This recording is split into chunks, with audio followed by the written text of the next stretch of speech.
between 1958 and 1961, France did something absolutely horrible. France made the Francophone African countries, and I don't even want to use that terminology, but I only use it for the purposes of conversation. The 14 countries which were formally, but still colonized by the French, they were forced to sign a document that they called the Pact for the continuation of colonization. You heard me.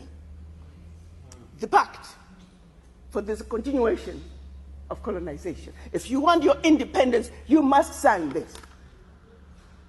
Guinea, Secretary said absolutely not. Mali said absolutely not. France, pack your bags and go on back home. France could not believe it. Could not understand that an African country, these monkeys, do not want to be affiliated to France. They said, we will show you. So history tells us France went into those two countries, took everything that they thought they had brought to those two countries, including the last teaspoon and chair, proceeded to pour concrete into the sewage pipes, completely devastating the two economies. The then newly appointed president of Ghana, Kwame Nkrumah, in his efforts to rescue these two economies, created the first ever union of any African states, Ghana, Guinea, and Mali. But what that did was it made the other African countries realize that if they go against France, this was the fate that was waiting them. So what did they do? Wait the pace. And they signed. What did the pact say? One. The pact said, you monkeys, you don't know how to manage your money. So you shall deposit 85% of your bank reserves with the French Central Bank under the control of the French Minister of Finance. And that France is going to take your deposits from the individual countries, pool them together, invest them in the French stock market under the French name. And you, monkeys, you may or may not know the returns. Latest figures are showing this is still going on since 1958. France today is collecting out of Africa over $500 billion before investing. And when they finish investing this money, for every 14 billion out of Africa, they're recognizing over 300 billion. Now do the math.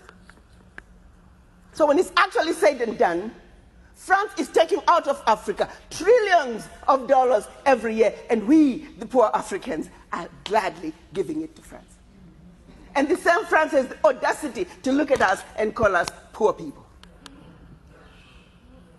1958. They went further with the pact. You say, we will also print your own money. We will print your money for you. They instituted what they were calling the CFA, special currency for the African countries, and that only France can print that money for you. They went on to say all the contracts, large contracts, public and private, French companies have the first right of refusal. All your minerals discovered, yet to be discovered, France has the first right of refusal.